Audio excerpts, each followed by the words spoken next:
ధ్యానించిపోయే గ్రంథం జెఫన్యా గ్రంథం కాబట్టి ఆహ్, దానికంటే ముందు హబక్కూక్ కూడా అయిపోయుంటే లైన్‌గా వస్తుండే.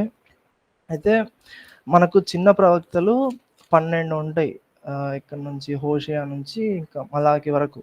అయితే జెఫన్యా గ్రంథం ఏంటంటే, జెఫన్యా గ్రంథం హోషేయ నుంచి జెఫన్యా వరకు అయిన గ్రంథాల యొక్క సమ్మరీ జెఫన్యా గ్రంథం అని అంటారు. అదే ఉన్నదన్నట్టు యాక్చువల్‌గా.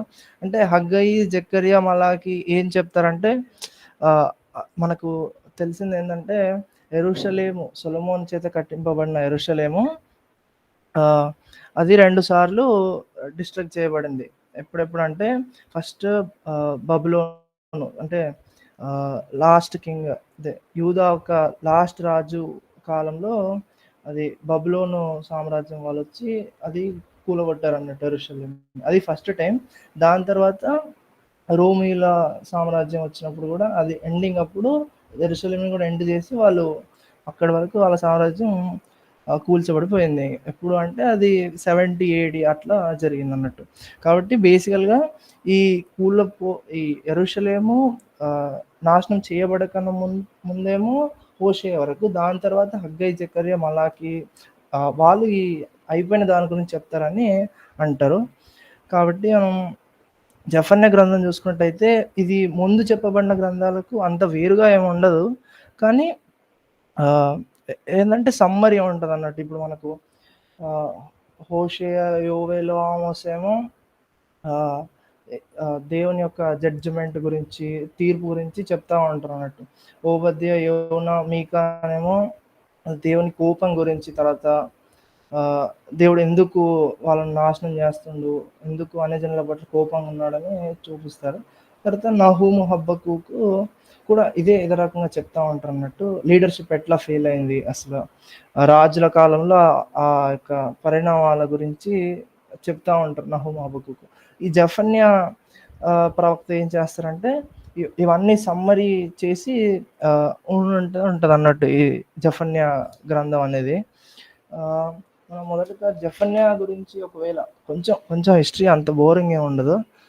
జెఫన్యా గురించి చూసుకున్నట్లయితే ఈయన ఈ ముందు చెప్పబడిన ప్రవక్తలందరూ మనకు సపోజ్ ఆమోస్ చూసుకుంటే అతను ఒక కాపరి అని మనకు అర్థమవుతుంది. తర్వాత యోనా కూడా అంటే యోనానే కానీ అంత అంత మామూలు మనిషి, అంత బ్యాక్‌గ్రౌండ్ ఏం లేదు. కాకపోతే జెఫన్యా ఏంటంటే ఈయన గ్రేట్ గ్రాండ్ సన్ ఆఫ్ హిజ్కియా అన్నట్టు. హిజ్కియా రాజు మనకు తెలుసు. యెషయాలో వస్తాడు. హిజ్కియా రాజు. కుష్ఠరోగం అది మరణకాలం 15 సంవత్సరాలు పెరిగిందని. ఆ రాజు యొక్క grand son, great grand son అన్నట్టు జెఫన్యా. కాబట్టి మనకు సొలొమోన్ లాగా అంటే దావీదు తర్వాత సొలొమోను అట్లాంటి ప్రవక్తల సరసన జెఫన్యా చేరుతన్నట్టు. ఇట్లాంటి ప్రవక్త ఎక్కడ లేనంట. అంటే రాజుల దాని నుంచి వచ్చిన ప్రవక్త జెఫన్యా ప్రవక్త. యాక్చువల్‌గా ఫస్ట్ యెరూషలేం ఎప్పుడు కూలబడిపోతుందంటే అది 587 బీసీలో. అంటే మనకు తెలుసు కదా! ఏడీ తర్వాత నంబర్స్ ఇంక్రీజ్ అయితే కాలం ఇంక్రీజ్ అయితది. కానీ బీసీలో నంబర్స్ పెరిగితే కాలం డిక్రీజ్ అయితా ఉంటది. అది అన్నట్టు. కాబట్టి 587 బీసీలో యెరూషలేం కూలిపోతే ఈయన దానికంటే ముందు అంటే 620 బీసీలో ఆయన ప్రవచనం చెప్తాడన్నట్టు. అంటే ఈ బుక్ రాస్తాడన్నట్టు జెఫన్యా ప్రవక్త గారు. తర్వాత ఈయన ఏ కాలంలో ఉంటాడంటే యూదా కాలంలో ఉంటాడని మనకు 2వ రాజులు 22వ అధ్యాయం 24వ వచనం అక్కడ మనకు తెలుస్తది. ఈ జెఫన్యా అక్కడి కాలంలో అని మనకు అర్థమవుతది. ఎక్కడ అంటే మనకు మొత్తం ఇశ్రాయేలు, యూదుల రాజులు అంతా కలిపి 42 రాజులు ఒక రాణి ఉంటారు. ఒక రాణి అతల్యా రాణి అని. కాబట్టి ఇక్కడ ఈ రాజుల కాలంలో యూదా రాజుల యొక్క కాలంలో ఒక యోషియా కాలంలో ఈయన యాక్చువల్‌గా ప్రవచనం చెప్తారన్నట్టు. కాబట్టి ఇది ఒక బ్రీఫ్ హిస్టరీ అన్నట్టు జెఫన్యా పైన. తర్వాత మనము ఈ యొక్క గ్రంథం యొక్క అవుట్‌లైన్ అంటే పార్ట్స్‌గా డివైడ్ చేయాలనుకుంటే ఫస్ట్ పార్ట్ ఏమో 2వ అధ్యాయం ఫస్ట్ పార్ట్ అంటే రెండో అధ్యాయం 3, 4 వచనాల వరకు జెఫన్యా దేని గురించి రాస్తాడంటే ఆహ్, ఈ యూదా తర్వాత యెరూషలేం యొక్క నాశనం గురించి, లేకపోతే దేవుడిచ్చిన తీర్పు గురించి రాస్తాడు. ఎందుకు తీర్పు వచ్చింది అంటే అసలు మనకు యోషియా కంటే ఆహ్, ముందు ఉన్న రాజులు చూసుకుంటే మనషి, యెహోయాజు, తర్వాత హిజ్కియా నుంచి వచ్చారు కాబట్టి ఇది ఆహ్, హిజ్కియా ఒకటే మంచి రాజు. దాని తర్వాత వాళ్ళ కొడుకులు లేకపోతే వాళ్ళ కుమారులు, కుమార్తెలు అందరూ చెడిపోయిన వారుగా తర్వాత రాజులందరూ నాశనం అయిపోయారన్నట్టు అంత మొత్తం. దేవునికి అసలు అనుకూలంగా నడవలేదు. కాబట్టి ఆ రాజులందరూ చేసిన పాపాలు ఈయన చెప్తా ఉంటాడు కాబట్టి ఈ ఫస్ట్ అధ్యాయం తర్వాత రెండో అధ్యాయంలో కొన్ని వచనాలు ఈ దేవుని తీర్పు గురించి ఉంటది. దాని తర్వాత ఆహ్, ఒక మూడో అధ్యాయం ఆహ్, మిడిల్ పార్ట్ వరకు వేరే ఆహ్, అంటే వేరే నేషన్స్ పైన తర్వాత యెరూషలేం పైన గూడా దేవుని తీర్పు ఎలా ఉంటుంది, తర్వాత ఈళ్ళని చేసిన పాపాల వల్ల ఎవరెవరు నాశనం అయితారో అవన్నీ అక్కడ సమ్మరీ ఉంటది. తర్వాత 9వ వచనం నుంచి ఏం స్టార్ట్ అయితదంటే ఆహ్, అసల వాళ్ళకు హోప్ అంటే నిరీక్షణ. ఆహ్, ఏ రకంగా దేవుడు నిరీక్షణ ఇస్తాడు వాళ్ళకి, ఏ రకంగా దేవుడు వాళ్ళకు ఆశీర్వాదం ఇస్తాడు, ఏ రకంగా దేవుడు వాళ్ళకు కనిపెట్టమని చెప్తాడు, లేకపోతే సంతోషకరమైన వార్త ఇస్తాడు. తర్వాత ఏ రకంగా యెరూషలేము శాంతింపబడుతది అని అక్కడ ఆ లాస్ట్ పార్ట్ ఆహ్, 9వ వచనం నుంచి 20 వచనాలు చెప్పబడతాయి. ఆహ్, జనరల్‌గా ఈ జెఫన్యా మొత్తం కొంచెం క్రిటికల్‌గానే ఉంటది. అంటే కొంచెం బోరింగ్‌గానే ఉంటది. కానీ చిన్న ప్రవక్తలు కాబట్టి ఓకే. ఆహ్, తర్వాత మనకు బుక్స్ గురించి మాట్లాడినాం కదా! ఫస్ట్ 9 బుక్కులేమో ప్రీ ఎగ్జైలిక్, తర్వాత పోస్ట్ ఎగ్జైలిక్ అంటే చెర తీసుకొని పోబడక మునుపు, చెర తీసుకొని పోబడిన తర్వాత పుస్తకాలని మనం చెప్తా ఉన్నట్టు. తర్వాత జఫన్యాకి అర్థం ఏందంటే దేవుడు కాపాడేవాడు లేకపోతే ఆహ్,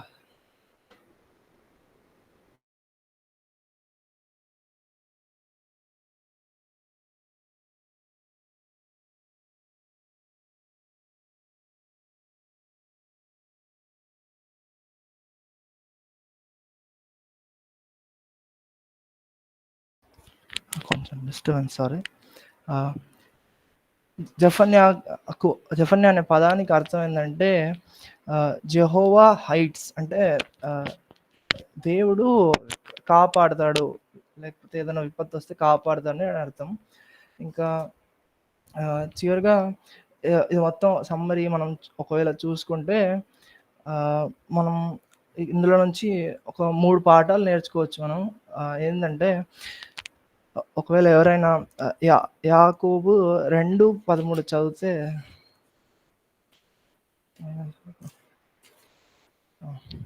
హలో!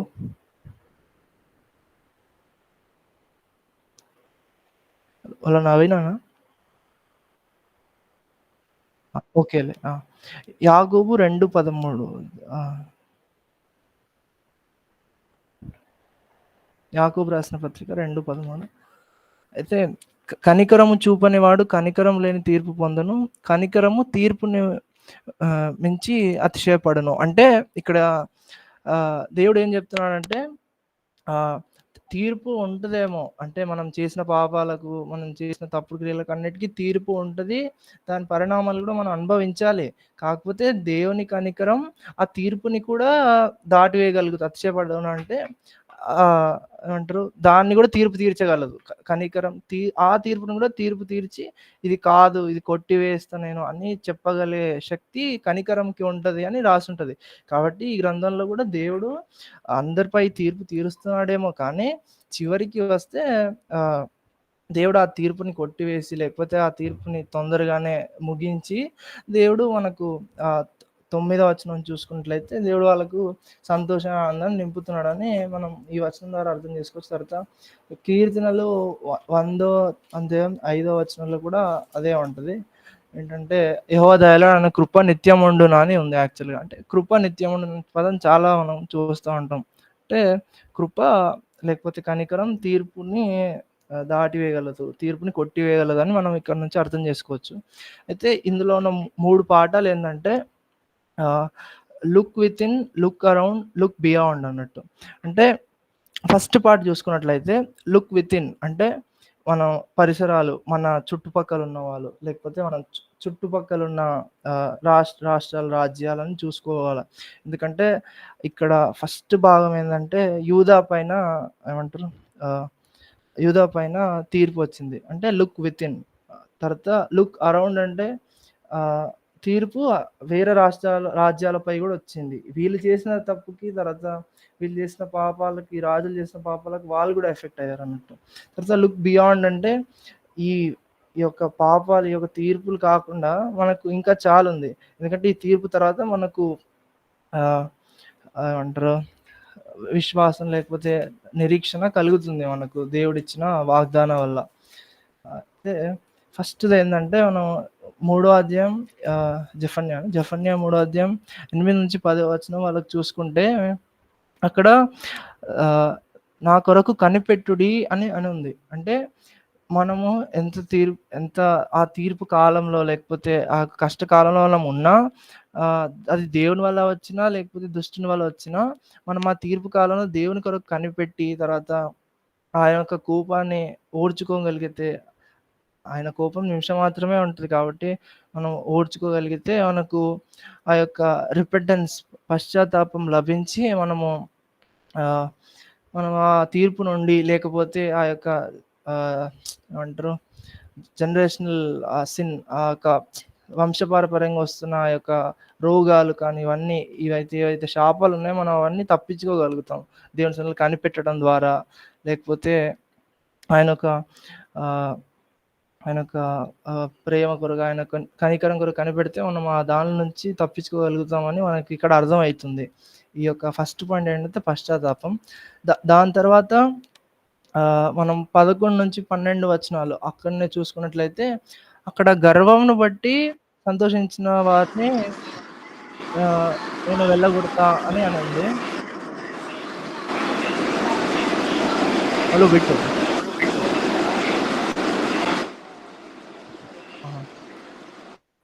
అయితే ఈ యొక్క తీర్పు ఇవన్నీ ఎందుకు వచ్చాయని అంటే గర్వం వల్ల, ఆ యొక్క రాజుల గర్వం వల్ల, ఆ యొక్క రాజ్యాల గర్వం వల్ల ఈ యొక్క తీర్పు వచ్చిందని మనకు అర్థమవుతుంది. కాబట్టి నాశనంకు ముందు గర్వం నడుచునని మనం సామెతలలో వింటూ ఉంటాం. కాబట్టి మనం ఎప్పుడు గర్వపడకుండా ఉంటే, లేకపోతే మనం ఎప్పుడు ఇతరులను తక్కువ చేసి చూడకపోతా ఉంటే, మనం ఈ యొక్క తీర్పుని కానీ, ఈ యొక్క మన జీవితంలో వచ్చే కష్టం తప్పించుకోగలుగుతామని మనకు అర్థమవుతుంది. తర్వాత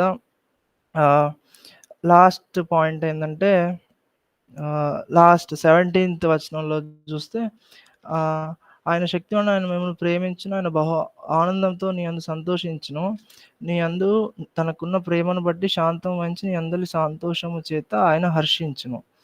అంటే దేవుడు మనకు ఈ యొక్క ఏమంటారు ఈ యొక్క ఇంత జడ్జిమెంట్ కాలంలో, తీర్పు కాలంలో, మనకు తర్వాత ఈ యొక్క పునరుద్ధాన కాలంలో, లేకపోతే ఈ యొక్క శ్రమల దినంలో కూడా మనకు ఆ యొక్క నమ్మకం పుట్టిస్తాడని ఇక్కడ దాని అర్థం అన్నట్టు. ఆయన లాస్ట్‌కి ఏం చెప్తున్నాడంటే ఆయన మన యందు హర్షిస్తాడని ఉంది. మనం కనిపెట్టడం ద్వారా, తర్వాత గర్వంగా ఉండకపోవడం వల్ల ఆయన మన ఎడల సంతోషించి మనల్ని హెచ్చిస్తాడని కూడా ఇక్కడ ఈ పాయింట్ ద్వారా మనం అర్థం చేసుకోవచ్చు. ఇంకా ఈ యొక్క ఇంకా ఫస్ట్ పాయింట్ నేను మర్చిపోయాను అన్నట్టు. జెఫన్యాని చాలా మంది అంటే చాలా థియాలజిస్ట్ తర్వాత ఏమంటారంటే a compendium of the oracles of the prophets. అంటే బేసికల్‌గా అన్నీ ఆ యొక్క 7 లేక 8 ప్రవక్తల గ్రంథాల యొక్క మొత్తం ఆ యొక్క సమ్మరీ ఈ యొక్క జెఫన్యా గ్రంథం అని అర్థం. దాని గురించి ఇంకా ఇంతటితో నేను ముగిస్తున్నాను జెఫన్యా. Thank you.